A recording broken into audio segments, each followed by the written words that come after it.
Hello, as mentioned before, my name is Alex and this is Bob, and we're here to introduce InStream Solutions. And InStream, essentially, the genesis of InStream started from a simple desire to address some very basic issues within our wealth management firm. Those issues really are three in nature. The first one is develop a proactive system of planning. Right now, advisors engage with their clients on a reactive basis, and we wanted to turn that around. Also, we wanted to help advisors coordinate subsequent services. Advisors that coordinate subsequent services such as insurance, mortgages, things along those lines bring in 3 times the level of assets. We also wanted to help advisors be more specific, be more precise with the types of advice that they're providing to their clients by trying to collectively bubble up the wisdom of every other advisor within the system. And that's what we aim to do with InStream. And here we have the dashboard. With regards to the dashboard, as you can see, 40,000 feet in the air, you can see our client situations. And for the first time ever, on a wealth management specific basis, we're allowing the advisor, wakes up in the morning, comes in while his coffee is still warm, to see what clients need to be addressed. Many CRMs do a lot of administrative tasks, but there's nothing out there that really addresses wealth management issues. And so let's go to the alerts. On the alerts, you can see in the Alerts tab, you can see the client base on a more granular basis. You can either address this client yourself, or you could assign it to associate, depending on how busy you are. But let's say Peter Thompson, he's a client that I really want to engage in. He's someone that started about 1.5 years ago, and I want to make sure he has a great experience, and, I have time, I'm going to do it. And so I click on him, and off I go on the plan. And this is what you have here is known as a goals-based planning system. And it's telling you that the probability of success for this client is 66%. What does that mean? Well, essentially, you run Monte Carlos on a daily basis, and it's letting you know based on the portfolio's expected return, standard deviation, volatility, expected cash flows that are going into the portfolio, and the client's ultimate financial objectives. It's letting you know that this has a probability of success of 66%. Now, this is a process that happens reactively with our advisors right now within our firms. It's something that you got to do them always on a one-off basis. With InStream, what we're able to do for the first time is really put in thresholds of probability that I want to be notified if they get crossed. So now, all of a sudden, for my entire client base, I'm able to manage my book instantly with a click of a button. That's an innovative feature that doesn't exist right now for a lot of financial advisors. And so on the left-hand side, you see the navigation screen, and these are the inputs that go into running the plan. I want to see how I can improve this plan. I'm going to look at the allocations. I suspect that the allocation glide path for this client is maybe a little too conservative.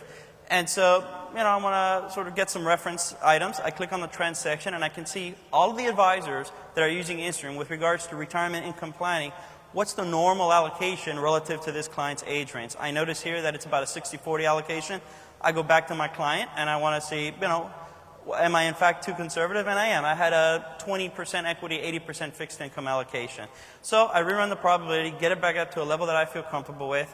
Now I can essentially call the client up. It's 9:15, and I'm really calling him up and I'm saying, hey Peter, I was looking at your situation with a recent market volatility.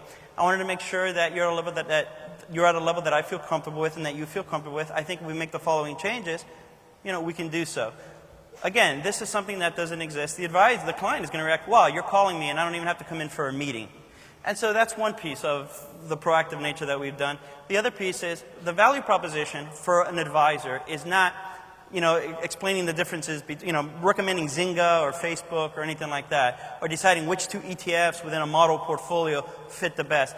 That's a commoditized value. I mean, it's a ridiculous value proposition for advisors nowadays. And the most successful advisors really coordinate services across anything that intersects finance for an advisor. Advisors have this information readily available, yet it just sits idle. The thinking is, well, why don't we put it to good use, frankly? And, you can see it like this. You can see it through our first mind map. And this is something that we develop. Advisors and clients have a visceral reaction to this because it's a constant reminder to the client who better to make investment decisions about yourself, than someone that knows all of this. We can make decisions that resonate with you. Let's say in that conversation with Peter, he asked me about insurance. Hey, you know what? Should I look into insurance? I'm feeling that maybe the way my net worth has increased is something that I should look into. Well, right now advisors either do the death by Excel or they go on some retail site and take it to the level where they put enough client information but then they stop. Because, no one wants to get hassled with email alerts afterwards. And so to a large extent, the thinking is, well, why don't we just create a system that carries over that information if we have it, and we can answer that question, frankly, within 30 seconds. You may not want to answer it within 30 seconds. You may want to wait a day or so just to not to give the impression that it's too easy. But nonetheless, you can call up Peter instantly and, and recognize that there is a need, look into our marketplace to see if we can provide a solution. Because the moment that Peter asks for life insurance and you say, yeah, there is a need, he's going to ask you, well, what do you think? Where should I look into it?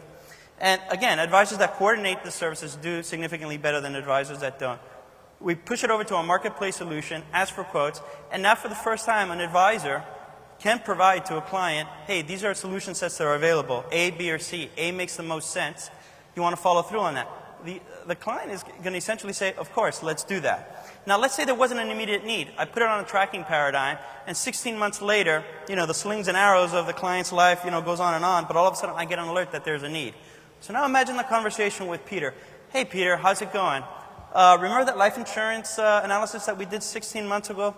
Well, guess what? I do think that there's an opportunity now for us to really nail that down and amplify your coverage. I've looked at these options. Option A makes the most sense. The reaction that I'm going to get from a client with that is going to be something of great significance.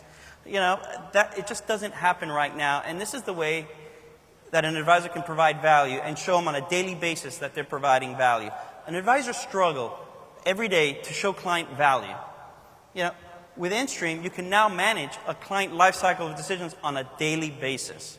And to take that further, we can now funnel those opportunity sets in our first unified marketplace for financial services. To me, that's the future of wealth management. That's InStream. Where are we now? We opened our virtual doors in November. We're up to over 800 firms, representing over $200 billion in assets under advisement. If you're a financial service vendor looking to target high net worth individuals, or if you're a financial institution with advisors, come see us. InStreamWealth.com. Thank you very much.